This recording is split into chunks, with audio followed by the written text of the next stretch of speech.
السلام علیکم۔ Views of Faisal محمد کے تازہ ایپیسوڈ کے ساتھ حاضر خدمت ہوں۔ آج بھی کچھ اہم خبریں ہیں، اہم خبروں پر تجزیہ میں دوں گا۔ اور سب سے پہلی خبر وہ یہی ہے جس پہ بہت سارے لوگ کہہ رہے تھے کہ جو ہائی وے کا افسوسناک واقعہ ہوا ہے۔ دیکھیے، جو لوگ مجھے پڑھتے ہیں ان کو پتہ ہوگا کہ میں نے یہ 9 تاریخ کو واقعہ ہوا تھا، تو میں نے 10 کی صبح کو ہی بتا دیا تھا کہ میں نے معلومات کی تھی کچھ اپنے طور پر۔ تو ہمیں پتہ یہ لگا تھا کہ یہ معاملہ جو ہوا ہے، اشارہ میں نے دیا تھا آپ کو کہ یہ ایک ڈپارٹمنٹ کے درمیان، جو ظاہر ہے پولیس ڈپارٹمنٹ ہے، اس کے درمیان، اس کے اندر یہ جو تبادلے ہوئے تھے اور جو آپ نے دیکھا ہے کہ جو سیاسی طریقے سے اٹھا پٹک ہوئی تھی، یہ اس کا نتیجہ ہے۔ یہ اسی پس منظر میں ہوا ہے معاملہ، کیونکہ ہمارے یہاں بدقسمتی یہ رہی ہے کہ ہمارے یہاں ڈپارٹمنٹ کے اندر جو پولیس ڈپارٹمنٹ ہے اور یا دوسرے ڈپارٹمنٹ ہیں، اس کے اندر ہر جگہ جو ہے نا سیاست آ چکی ہے۔ اگر صرف سیاست ہی آ جائے تو کوئی بری بات نہیں، لیکن سیاست جو ہے نا وہ پرتشدد سیاست ہے، اور سیاست پرتشدد بھی ہے، اور سیاسی عنصر لسانیت میں بھی ہے، سیاسی عنصر اس میں مذہبی بھی ہے۔ ہر طریقے کے عنصر جو ہے نا، عناصر جو ہے نا ہمارے یہاں ڈپارٹمنٹ میں آ چکے ہیں، اور اس کی ہم نشاندہی بار کرتے رہے ہیں۔ اسی لیے ہم بنیادی طور پر ہم کہتے بھی رہے ہیں کہ دیکھیے، پاکستان کے اندر اگر آپ نے معاملات کو کنٹرول کرنا ہے تو آپ کو انتظامی استضاء پر پاکستان کے اندر صوبوں کی اثر نو تقسیم کرنی ہوگی، تاکہ صوبے جو ہیں آپ کے زیادہ سے زیادہ چھوٹے ہوں، اور چھوٹے صوبوں کو آپ کنٹرول کر سکیں گے۔ جتنا چھوٹا صوبہ ہوگا اس کا کنٹرول اتنا ہی آسان ہوگا جتنا بڑا صوبہ ہوگا۔ اور پھر اگر وہاں پر جاگیردار ہوں گے، دیکھیے پاکستان کے اندر جو پنجاب سب سے بڑا صوبہ ہے، سارے کا سارا آپ دیکھیں جو ہے ہمارا سسٹم جو ہے جاگیرداری پر ہے۔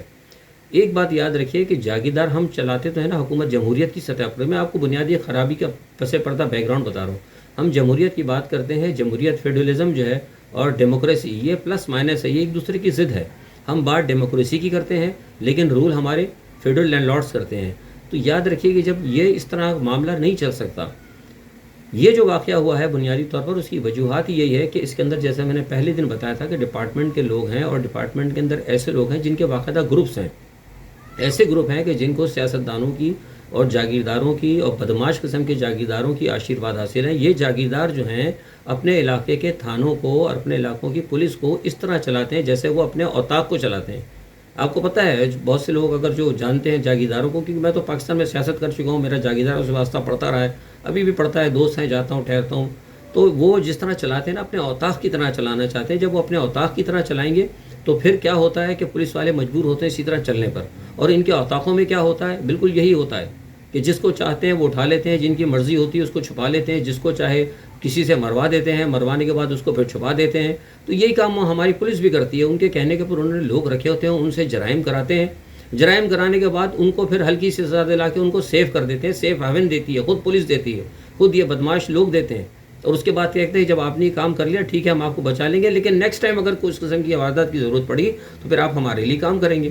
میری اس بات کا ثبوت اس بات سے مل جائے گا آپ کو کہ خود پولیس کہہ رہی ہے کہ وہ جو ملزم عابد علی ہے وہ اس سے پہلے اس قسم کے واقعات میں ملوث رہا ہے، ریپ کیسز وغیرہ کے اندر۔ بھئی جب اس نے اگر پہلے کیے تھے تو کیوں آزاد گھوم رہا، اس کو سزا کیوں نہیں ہوئی، وہ اب تک کیوں نہیں درست ہوا؟ اس کی وجہ یہ ہے کہ اس کو ہلکی سی سزا دلا کر اس کو سیو کر دیا گیا۔ وہ بدماش بنا، وہ رہتا تھا، اس کو پتا تھا کہ بھائی میرے تو سرپرست ہیں، جاگیردار بھی ہیں، سیاستدان بھی ہیں، تو لہٰذا اب جب ڈپارٹمنٹ میں ضرورت پڑی ایک کو خراب کرنا تھا تو انہوں نے اپنے اس کو استعمال کر لیا، کیونکہ موجودہ آئی جی جو آئے ہیں، جن کو لایا گیا ہے کے پی کے سے، غالباً ان کا ڈومیسائل بھی شاید کے پی کے کا ہے، تو کچھ لوگ جو ہے، میں اندر کی خبر دے رہا ہوں، پکی بات ہے، لوگ خوش نہیں ہیں اس اٹھا پٹک سے۔ تو اس پس منظر کے اندر یہ کام ہوا ہے، اور میں نے اسی دن آپ کو یہ کہہ دی تھی یہ بات، جو لوگ دیکھتے ہیں، میں نے اسی وقت کہا تھا کہ یہ معاملہ جو ہے نا اتنا آسان نہیں ہوگا آپ کو تلاش کرنا، یا اس میں یہی کریں گے کہ کسی کو یہ پکڑ کے مار دیں گے۔ اور وہ میڈیا کا بھی آپ نے دیکھا کہ میڈیا نے فوراً کہنا شروع کر دیا، ابھی خاکے بنے ہی نہیں تھے کہ لوگوں کو پتہ لگ گیا، اور وہ جناب وہاں سے سننے میں آیا کہ وہ وہاں سے بھاگ گیا۔ تو یہ ساری چیزیں کیا ظاہر کرتی ہیں؟ یہ باقاعدہ ایک نیکسس ہے پورا، جاگیرداروں کا، بدماشوں کا، بدماش سیاستدانوں کا۔ پنجاب کے اندر جو گروپ بندیاں ہیں، سیاسی بدماشوں کی گروہ جو ہیں، اور یہ صرف پنجاب میں نہیں، یہ سندھ کے اندر بھی ہے۔ مجھے آپ بتائیے نا، میں ایک چھوٹی سی بات آپ سے کرنا چاہتا ہوں میرے تجزیے کے اندر، کہ میں خبر تو خیر ابھی آپ کو نہیں دے رہا کوئی، یہ ساری آپ خبریں سنی رہے، لیکن ویسے میں آپ سے پوچھ رہا ہوں کہ آپ مجھے بتائیے کہ عابد باکسر تھا نا پنجاب کی پولیس کے اندر، کیا ضرورت تھی عابد باکسر کو رکھنے کی؟ کیا آپ کو نہیں پتا عابد باکسر کس ٹائپ کا آدمی ہے؟ مار دھاڑ سے بھرپور شاہکار تھا نا۔ تو جب سیاستی میں، جب آپ کے اداروں کے اندر مار دھاڑ سے بھرپور شاہکار ہو گئے، جب بدماش ہوں گے سیاستدان، بدماش ہوں گے آپ کے ادارے، بدماش ہوں گے آپ کے جاگیردار، تو پھر آپ کو عابد باکسر کی ضرورت پڑے گی۔ پھر آپ کو کراچی کے اندر، سندھ کے اندر او انوار کی ضرورت پڑے گی. یہ میں آپ کو جو بات کر رہا ہوں یہ اس کی میں آپ کو ساتھ میں آپ کو تصدیق بھی دے رہا ہوں. میں آپ کو کیا ضرورت تھی راؤ انوار کی، عابد باکسر کی؟ تو بنیادی طور پر کہنے کا مسئلہ یہ ہے کہ جب تک آپ انتظام کو کنٹرول جو ہے نا کنٹرول کریں، انتظام صوبوں کو کنٹرول کریں. صوبوں کو کنٹرول کرنے کا بہترین طریقہ یہ ہے کہ صوبوں کی اثر تقسیم کی جائے. پنجاب کے 3 صوبے پنجاب کے بنے، 2 صوبے سندھ کے بنائیں. جب تک آپ صوبے نہیں بنائیں گے یہ ملک کے اندر یہ سلسلہ چلتا رہے گا. یہ آپ کو چھوٹا سا ایک نمونہ نظر آیا ہے، یہ نمونہ جو ہے نا چھوٹا سا نمونہ ہے. یہ نمونے آپ کو آگے بڑے بھی نظر آئیں گے. یہی وجہ ہے کہ ہمارے یہاں جو ہمیں پاکستان میں جو پرابلم ہوتی ہے، ہمیں انتظامی طور پر اچھا یہ صرف اندرون ملک نہیں ہوتی، اس قسم کی بیرون ملک میں بھی جب ہم پہ اس قسم کی حرکتیں ہوتی ہیں تو ہم پرابلم میں آتے ہیں. اس لیے کہ ساری دنیا کے اندر ایک وہ ہے کیا کہتے ہیں نظم و نسق کے حوالے سے، کہ جب تک نظم و نسق آپ برقرار نہیں رکھیں گے تو آپ کے جرائم بڑھیں گے، کیونکہ جرائم کا تعلق جو ہے ملک کے نظم و نسق کے ساتھ ہوتا ہے. اور نظم و نسق کنٹرول کرنے کے لیے ضرورت یہ ہوتا ہے کہ آپ انتظامی بنیادوں پہ کنٹرول کریں. جب آپ انتظامی بنیادوں پہ کنٹرول نہیں کریں گے تو معاملات پوری ریاست کے خراب ہوتے ہیں. یہ چھوٹا سا ایک صوبہ جو یہ پنجاب صوبہ نہ دیکھیں، اب یہ ایک قسم کی ریاست بن چکا ہے، اتنا بڑا ہو چکا ہے. یہی وجہ ہے کہ ہم پیچھے دباؤ رہتے ہیں. کبھی ہم FATF میں پھنس جاتے ہیں، کبھی ہم دہشت گردی کے چکر میں چلے آتے ہیں، کہیں نہ کہیں ہم پھنسے رہتے ہیں، کیونکہ اس کی وجہ یہ کہ ہمارے اندر کے معاملات ہمارے ہاتھ میں نہیں، کنٹرول میں نہیں ہیں. تو لہٰذا یہ ایک بات میں نے آپ کو بتایا ہے کہ یہ جو سارا معاملہ چل رہا ہے اس میں آپ دیکھیے گا کہ اگر نکل آئے، خدا کرے حال ہو جائے، لیکن مجھے ہوتا نظر نہیں آ رہا، کیونکہ میرے پاس یہ اطلاعات ہیں، یہ میری اپنی خبر ہے کہ وہ جو عورت کو بھی دھمکا دیا ہے انہوں نے، اس عورت کو میں نے پہلے ہی کہا تھا کہ معاملہ جو ہے نا بڑا خراب ہے. انہوں نے طریقہ انویسٹیگیشن ہی غلط کر دی. اسی وقت اگر یہ جیسے یہ معاملہ ہوتا اسی وقت پولیس سے ہٹ کر کسی فوج کی ایجنسی کو انوالو کر لیتے اسی وقت فوری طور پر، اور اس کا اتنا اعلان نہ کیا جاتا، یہ خاکے آکے بنا کے اتنا ہنگامہ نہ کیا جاتا. یقین کریں کہ ایک ASI ساتھ ہوتا اور فوج کی کوئی ایجنسی کا آدمی ہوتا، آپ یقین کریں کہ یہ معاملہ جو ہے نا صرف 24 گھنٹے کے اندر بندے پکڑے جاتے. لیکن چونکہ میں نے بتایا کہ بااثر لوگ ہیں، انہوں نے ان کی سپورٹ کی، ان کو بھگایا، اخبار میں بھی خبریں چلا دیں، ٹی وی پہ بھی خبریں چلا دیں، اور عورت تک بھی پہنچ گئے. اس عورت کو بھی کہہ دیا ہے، اس کو بھی دھمکا دیا. وہ خوف کی سطح پر ہے کہ ابھی تو شاید بیچاری کی عزت ہی لوٹی ہے، بچے بھی نہ مارے جائیں، خود بھی نہ مارے جائیں، ہو سکتا ہے کوئی خاندان کا آدمی نہ مارا جائے. تو اس نے اب یہ کہہ دیا کہ نہ وہ فی الحال شناختی پریڈ میں جائے گی، نہ اس نے کہا میں کوئی گواہی دوں گی، نہ میں پولیس میں جاؤں گی. تو ظاہر سی بات ہے جناب وہ پولیس میں جائے گی نہ شناختی پریڈ کرے گی، تو آپ کو ہوتا ہے کہ پروسیکیوشن تو پھر خود بخود کمزور ہوگا. ابھی آپ کے سامنے ایک مثال ہی ہے، میں دے دیتا ہوں، آگے چلتا ہوں. پھر مجید اچکزئی کی آپ کے سامنے ہے، یہ لوگوں نے دیکھا لیکن کوئی سامنے گواہی دینے نہیں آیا، تو نتیجہ کیا وہ باعزت بری ہو گیا. تو اسی طرح یہاں بھی یہی معاملہ جو ہے، مجھے لگتا ہے اللہ خیر کرے کہ ہو جائے، ورنہ یہ معاملہ بھی یہ داخل دفتر ہو جائے گا.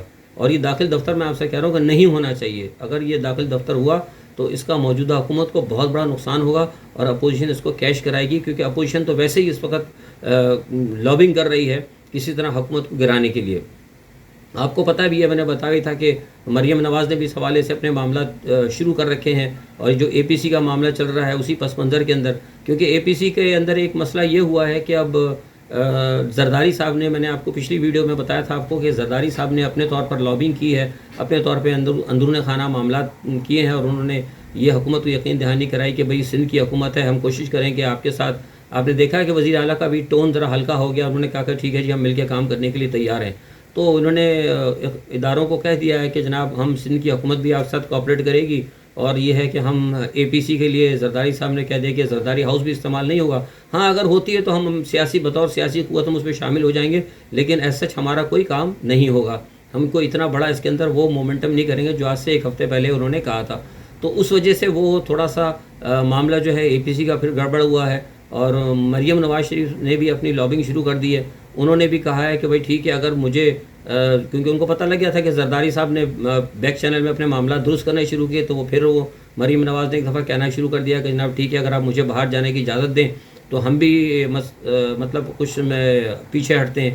تو یہ تمام صورتحال ہے. یہ تو ایک منٹ میں نے بتانا کہ آج کچھ پروگرام بناتے ہیں، کل کچھ پروگرام نہ تھے، دونوں گھبرائے ہوئے. اور یہی وجہ ہے کہ یہ خبریں جب ملی مولانا فضل الرحمان کو، تو مولانا فضل الرحمان صاحب بھاگے چودھری شہاب حسین کے پاس. ابھی یہ میں آپ کو خبر دے رہا ہوں، یہ پکی بات ہے. چودھری شہاب حسین کے پاس جو مولانا صاحب گئے ہیں وہ اسی لیے گئے ہیں کہ وہ پریشان ہو گئے ہیں مولانا فضل الرحمان صاحب کہ یہ کیا ہو رہا ہے کہ ہمیں تو ایک طرف سے یہ اشارہ ملتا ہے کہ جناب ہم آپ کے ساتھ ہیں، آپ کھڑے ہو جائیں، اور حکومت کے حوالے سے پہلے بھی ہمیں یہ حلہ شیری دی گئی تھی لیکن پھر سارا معاملہ خراب ہو گیا. اب ہمیں بھی پھر کہا گیا ہے اور ہمیں کچھ فنڈز بھی مل گئے, لیکن اب یہ کہا جا رہا تھا کہ اپوزیشن آپ کا ساتھ دے گی. تو ایک طرف تو آپ ہمیں کہتے ہیں کہ اپوزیشن آپ کی ساتھ ہوگی, دوسری طرف جو ہے چودھری شہباز حسین سے کہا گیا آپ معلوم کریں جن کے ساتھ آپ بیٹھے ہیں, کیونکہ چودھری شہباز حسین آپ کو پتا ہے کہ میڈیشن کرتے ہیں طاقتور حلقوں کے ساتھ. تو مولانا نے ان سے کہا کہ جی طاقتور جو حلقے ہیں ان سے پوچھیں کہ کیا تماشا ہے, کہ یہ ابھی تو یہ پیچھے پیچھے ان سے بھی بات کر رہے ہیں اور یہ کہ ہم سے بھی بات کر رہے ہیں, ہمارے ساتھ ہو کیا رہا ہے. یہ مولانا فضل الرحمان جو آپ گئے ہیں وہ آج اسی لیے گئے ہیں کہ یہ سمجھ میں نہیں آ رہا کہ یہ خاموش رابطے ادھر بھی ہو رہے ہیں اور ادھر ہمارے ساتھ بھی ہو رہے ہیں. چودھری شہباز حسین تو جائیں گے نہیں, ان کو پتہ ہے چودھری شہباز حسین صاحب کی پارٹی جو ہے وہ بیچ میں حکومت کی اتحادی ہے. تو یہ سارا معاملہ ہے کہ زرداری صاحب کا, یہ بھی میں آپ کو پکی خبر دے رہا ہوں کہ زرداری صاحب کے قریبی جو ذرائع انہوں نے ہمیں بتایا کہ زرداری صاحب نے یقین دہانی کرا دی ہے کہ عمران کو عارضی طور پر اندرون ملک ریلیف دیا جائے گا. یہ میں آپ کو پکی خبر دے رہا ہوں. عمران کی حکومت کو زرداری نے عارضی طور پر اندرون ملک ریلیف دینے کا پروگرام بنا لیا ہے, لیکن بیرون ملک ایگزیکٹلی بیرون ملک جو ہے یہ دباؤ جاری رکھیں گے. اب اس میں دباؤ میں کیا ہوتا ہے, یہ لابنگ کریں گے, لابنگ کر رہے ہیں, لابنگ فرم ہائر انہوں نے کی ہے, میں نے پہلے بھی بتایا تھا. اور بلاول صاحب ہو سکتا ہے کہ شاید عمران کے جانے سے پہلے کوئی بلاول کا ہے پروگرام کی, شاید ہو سکتا ہے کہ وہ بیرون ملک دورے کریں اور جا کر حکومت پر دباؤ ڈالنے کی کوشش کریں. FATF کے مسئلے کے اوپر بھی یہ دباؤ ڈالنے کی کوشش کرتے ہیں, لیکن عمران نے کہہ دیا ہے کہ وہ اس مسئلے کے اوپر ان کو کوئی ریلیف نہیں دے گا, کیونکہ اگر عمران ریلیف دیتا ہے تو پھر وہ FATF کے اندر پھنستا ہے. تو یہ سارے معاملات جو ہیں اب بڑے مطلب گنجل جسے کہتے ہیں نا اردو کے اندر گنجل ہوئے ہوئے, لیکن مجھے امید ہے کہ انشاءاللہ اس معاملے سے ہم نکل جائیں گے اور اپوزیشن کوئی میں نہیں سمجھتا کہ شاید کوئی بڑی تحریک چلانے کے اندر کامیاب ہو. ہاں ٹھیک ہے, چلو اسی بہانے یہ میں نے خبر دی تھی اور آپ کو بھی کنفرم کر رہا ہوں کہ اس بہانے جو ہے مولانا فضل الرحمان صاحب کو اور دوسرے تیسروں کو کچھ تھوڑے بہت پیسے فنڈ مل گئے ہیں کوئی خبر تحریک وحریک چلانے کے لیے. تو پتہ نہیں اب یہ تحریک چلتی ہی نہیں چلتی. ایز سچ ابھی تک جب میں آپ سے بات کر رہا ہوں تو یہ سارا معاملہ تذبذب کا شکار ہے. ٹھیک ہے. اچھا, دوسرا اب جو ہے آپ کو میں بتا دوں پاکستان کے حوالے سے, کہ میں نے بتایا تھا آپ کو کہ یہ جو افغانستان میں جو امن معاہدہ ہو رہا ہے, اس حوالے سے میں نے آپ کو بتایا تھا کہ افغانستان میں جو امن معاہدہ وہ پاکستان کے حوالے سے بہت اہمیت کا حامل ہے. پاکستان کی کوشش یہ رہی ہے کہ امن معاہدہ کامیاب ہو, کیونکہ امن معاہدہ اگر کامیاب ہوتا ہے تو خطے کے اندر جو ہے امن آئے گا, نہ صرف خطے میں آئے گا بلکہ پاکستان کے اندر بھی امن آئے گا. اچھا, اب بھارت جو ہے چاہتا ہے کہ یہ یہاں پہ امن نہ ہو, کیونکہ بھارت آپ ہوتا ہے پاکستان کا دشمن ہے.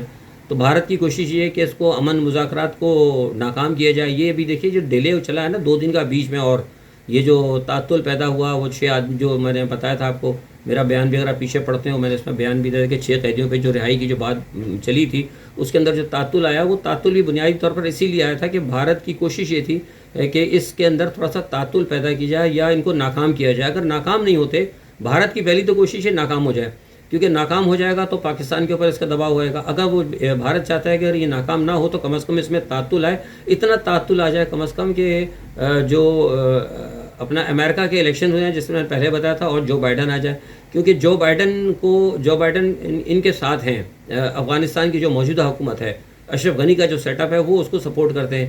اور جبکہ ٹرمپ کی پوری کوشش ہے, میں نے آپ کو بتایا کہ ٹرمپ یہ چاہتا ہے کہ وہ اس الیکشن سے پہلے یہاں سے نکالے اور اس الیکشن کمپین کے اندر وہ یہ بتائے کہ افغانستان کے اندر جو ہے ہم نے امن قائم کیا, اور ہم نے اسرائیل کے حوالے سے بھی وہ دکھانا چاہتا ہے. تو بنیادی طور پر ٹرمپ اس لیے نکلنا چاہتا ہے, یہ نہیں کہ ان کو مسلمانوں سے کچھ زیادہ محبت ہے. اصل میں ٹرمپ جو ہے نا اس وقت اپنی ساری توجہ ہے نا ٹرمپ جیت کر چین کی طرف لے کے جانا چاہتا ہے. کیونکہ چین کیا اب, کیونکہ میں نے جیسے آپ کو پچھلی ویڈیو جو میں نے اسی لیے میں نے کہا تھا کہ میری ویڈیو کو آپ غور سے دیکھا کریں. میں نے پہلے آپ کو بتایا تھا کہ پچھلی ویڈیو میں بھی آپ کو کہا تھا کہ 11 سپتمبر آئی تھی, اس وقت امریکہ کے جو سب سے بڑے دشمن تھے وہ مسلمان تھے. اب امریکہ کے سب سے بڑے دوست مسلمان ہیں اور سب سے بڑا دشمن چین ہے. تو یہ سارے پس منظر کے اندر وہ طالبان کے ساتھ معاملات اور جو بھی سارے معاملات آپ دیکھ رہے ہیں وہ چل رہے ہیں, اس کی وجہ یہ ہے کہ امریکہ اب یہ چاہتا ہے کہ اپنی پوری توجہ جو ہے چین کی طرف کی جائے, اور چین کے ساتھ ساتھ وہ مغرب کو لے کے ترکی کو دبانا چاہتا ہے. جو میں نے آپ کو پہلے بھی بتایا تھا کہ ترکی کے جو کام کر رہا ہے سلطنت عثمانیہ کی طرف, اور اس پہ جو کہیں نہ کہیں چین کی اس پہ جو آشیرواد حاصل ہے, تو وہ اب یہ چاہتے ہیں کہ دبایا جائے ترکی کو. اور یہی وجہ ہے کہ بیک چینل کے اندر جتنے خبریں دیکھیے آپ جو سن رہے ہیں نا سارے معاملات خبروں کے اندر کہ یہاں یہ ہو گیا, ٹی وی چینل پہ یہ آپ کو بہت کم خبریں آتی, پیچھے معاملات اس کے برعکس بھی چلتے ہیں, بالکل الٹ چل رہے ہوتے ہیں. اس وقت پوزیشن یہ ہے کہ ترکی اور فرانس جو ہے نا بالکل آمنے سامنے ہیں. اور جیسے کہ میں نے آپ کو پہلے بھی بتایا تھا کہ فرانس نے دھمکی دی تھی ترکی کو کہ اگر ترکی نے یہاں پہ جو سائپرس کے دریاؤں کے پاس اور یونان کے دریاؤں کے پاس جو یہ ان کی ہو رہی ہے اپنا تیل کی تلاش اور ڈرنگنگ وغیرہ, اگر اس نے کہا تھا کہ اگر ترکی نے ختم نہیں کیا تو ہم سارے آپشن استعمال کریں گے. تو اس پہ اردگان نے کہہ دیا کہ وی آر ریڈی. تو اس کے نتیجے میں کیا ہوا کہ وہ معاملہ جو ہے بہت زیادہ خراب ہوا. اور اس وقت پھر جو ہے نا, اب جو میں آپ سے بات کر رہا ہوں, ترکی اور فرانس بالکل آمنے سامنے ہے. نیٹو اس پہ بالکل خاموش ہو. کیوں نیٹو اس لیے خاموش ہے کہ بیک چینل کے اندر انہوں نے کوشش کی تھی جرمنی کو اپنے ساتھ میں لانے کی, فرانس نے اور نیٹو نے, لیکن جرمن نے منع کر دیا. کیونکہ اس کے اندر پیچھے کچھ اور یہ ہے کہ جرمن یہ چاہتا ہے کہ جرمن کے ساتھ, اب میں ملکوں کا کچھ نام نہیں لوں, کچھ مسلم ملک ہیں اور کچھ ایک دو اور نیوٹرل ممالک ہیں جو یہ چاہتے ہیں کہ جرمن کو چین کے ساتھ لایا جائے. کیونکہ چین کا جو روڈ بیلٹ منصوبہ ہے اس کے اندر چین بھی نہیں چاہتا کہ سارے ملکوں کے ساتھ تعلقات خراب ہوں. تو جرمن کی کوشش ہے, مجھے لگتا ہے کہ شاید ہو سکتا ہے آئندہ چند آنے والے دنوں میں جرمن چانسلر کی یا جرمن کے جو قیادتیں ہیں ان کی چین کی قیادتوں کے ساتھ ملاقاتیں ہوں. تو یہ سارے معاملات چل رہے ہیں. تو اس لیے مجھے لگتا ہے کہ یہ امریکہ کی جو کوشش ہے وہ یہ ہے کہ جلد سے جلد یہاں سے افغانستان سے نکلے. اور میں سمجھتا ہوں یہ پاکستان کے لیے بہت بہتر ہوگا, کیونکہ اگر پاکستان سے اگر یہاں سے نکل جاتے ہیں تو پاکستان اپنے معاملات کو درست کرے گا. کیونکہ یہ بات میں آپ کو پہلے بھی بتا چکا ہوں کہ اگر پاکستان کے حالات درست ہوتے ہیں تو ہمیں بھارت سے ہمیشہ خطرہ فی الحال رہے گا, پہلے بھی تھا اور اب بھی ہے. اگر ٹھیک ہے چائنا کے ساتھ معاملات اگر درست ہو بھی جاتے ہیں, لیکن چین کے ساتھ اگر جو معاملات درست ہیں وہ بھارت کے, میں نہیں سمجھتا کہ چین کے معاملات درست ہوں گے. اس کی ایک وجہ یہ ہے کہ میں نے آپ کو پہلے بتایا بھی تھا کہ یہ جو پچھلی ویڈیو میں کہ جو روس کے ساتھ جو انہوں نے بیک چینل میں درخواست کی تھی بھارت نے کہ ہمیں بٹھایا جائے چین کے ساتھ, تو وہ چین کے ساتھ روس نے بٹھا بھی دیا. اور میں نے اپنی اسی جو آج سے پہلے جو ویڈیو میں نے آپ کو یہ خبر دے دی تھی کہ یہ جو بٹھایا گیا ہے روس نے چین کو بھارت کو ساتھ جو بٹھایا, یہ بہت اہم ہے, اس کو آپ کم نہ سمجھیں. لیکن نتیجہ کیا ہوا ہے کہ اس پہ جو اسٹینڈ آف ہے وہ تو ان کا فی الحال رک گیا ہے, مطلب ایک جگہ وہ مطلب اسٹیٹس کو برقرار ہے. لیکن ایک بات یہ کہی گئی ہے چین کی طرف سے کہ ہم بھارت کو ایک صورت کے اوپر ہم وڈرا تو نہیں کریں گے سارے علاقوں سے, لیکن کچھ حلقے جو ہے, یہ میں اب آپ کو خبر دے رہا ہوں کہ کچھ حلقے ہم بھارت کو دے سکتے ہیں, لیکن اس صورت کے اندر کہ بھارت جو ہے علاقے کے اندر چین کا اور روس کا حلیف ہو. اب یہ بہت بڑی خبر ہے میں جو آپ کو بتا رہا ہوں, کیونکہ آپ کو پتا ہے کہ اس علاقے میں بھارت جو ہے امریکہ کا حلیف ہے. تو یہ بات پس پردہ, اس لیے میں کہتا ہوں کہ خبروں میں یہ چیزیں نہیں آتی, خبروں میں باتیں نہیں آتی. یہ بات کھل کر ان کو آفر کی گئی ہے چین کی طرف سے بھی اور روس کی طرف سے بھی. اور روس اس کا گارنٹر ہے اس بات کا کہ اگر بھارت یہ اعلان کر دے کہ اس علاقے میں اب وہ روس اور چین کے مفادات کی نگرانی کرے گا اور علاقے کے مفادات میں ان کے ساتھ چلے گا, تو پھر وہ کچھ علاقے ان کو دے سکتے ہیں. لیکن ایک علاقہ میں آپ کو بتا رہا ہوں جو باتیں ہوئی ہے ابھی کہیں خبروں میں نہیں, لیکن ایک علاقے کے اوپر چین نے ان کو کہہ دیا ہے کہ تبت کے علاقے کے اوپر جو ہے نا, تبت وہ اروناچل پردیش کا جو علاقہ ہے, وہ کہتا ہے کہ یہ تبت اور اروناچل پردیش کا جو ہے معاملہ, وہ کہتے ہیں کہ یہ ہمارا ہے. چین کا وہ کہتا ہے دعویٰ ہے, چین کہتا ہے کہ اگر بھارت ہماری بات مان لیتا ہے تو ہم کچھ علاقے جو ہیں ان کو واپس کر دیں گے, لیکن ان علاقوں کو ہم اپنے کنٹرول میں لیں گے. لیکن کنٹرول میں رکھنے کے بعد یہ گارنٹی دیں گے کہ ان بھارت کو کوئی نقصان نہیں ہوگا. مگر وہ چکن نیکس اگر ٹوٹ جاتی ہے, جیسے آپ کو پتا ہے کہ وہ جو بیچ کا علاقہ ہے سکم کا علاقہ, اگر وہ ٹوٹ گیا تو بھارت کی کچھ ریاستیں علیحدہ ہو جائیں گی. تو اس کے اوپر کچھ انہوں نے ان کو گارنٹی دینے کی باتیں کی ہیں. ابھی وہ اس کی تفصیل نہیں آئی, کیونکہ یہ پوچھا گیا تھا کہ بھئی اگر آپ تبت کو اگر رکھ لیتا ہے چین اپنے پاس اور اروناچل پردیش کو رکھ دے تو بھارت کے اندر علیحدگی پسند جو تحریکیں ہوں گی ان کا کیا ہوگا. تو یہ کچھ ٹیکنیکل ایشوز ہیں جن کی خبریں نہیں آ رہی, لیکن اس پر سنا بات چیت کچھ ہوگی. لیکن یہ میرا بھی تجزیہ ہے, یہ خبر نہیں ہے. مجھے نہیں لگتا کہ یہ معاملہ اتنا آسان ہوگا, کیونکہ دیکھیے اگر وہ جو میں سمجھتا ہوں کہ اگر سکم کے اوپر اگر چین اگر اروناچل پردیش اور تبت کو اگر لے گیا تو سارے دریا تو سارے تبت سے نکلتے ہیں. تو پھر یہ چین کو ضمانت دینی پڑے گی, یا روس اس پہ گارنٹی دے گا کہ دریاؤں کا پانی نہیں روکا جائے گا. پھر وہ جو ریاستیں ہیں اروناچل پردیش سے اس طرف کی جو آزاد ریاستیں جو تحریکیں چل رہی ہیں ان کا کیا ہوگا. یہ بڑی بہت ساری چیزیں, بڑی ٹیکنیکل چیزیں آ جائیں گی. تو مجھے نہیں لگتا کہ یہ معاملہ جو ہے مطلب اتنی آسانی سے حل ہوگا. میں نے جو پوچھا تھا کل لوگوں سے, جو میری بات ہوئی ہے وہاں پر بھارت میں, وہ بھی یہی کہتے ہیں کہ ہم بات چیت تو ہو رہی ہے, لیکن وہ بھی کہتے ہیں کہ اتنا آسان نہیں ہے. کہنا تو بہت آسان ہے, ٹیبل کے اوپر باتیں رکھ دی گئی ہیں, وہ 5 نکات وغیرہ رکھ دی گئے ہیں, 5 پوائنٹ وغیرہ, لیکن جو اس کے اندر جو اثرات ہیں اور یا جو اس عمل کا جو پھر رد عمل ہوگا اس کو کس طرح کنٹرول کریں گے, یہ ذرا بھی کہنا بہت مشکل ہے. اچھا, اسی طرح میں نے آپ کو بھی بتا دیا تھا کہ یو اے کا بتا دیا تھا آپ کو کہ عرب یو اے کے ساتھ 2-3 ملکوں نے اور اعلان کر دیا ہے, بحرین نے بھی اعلان کر دیا ہے.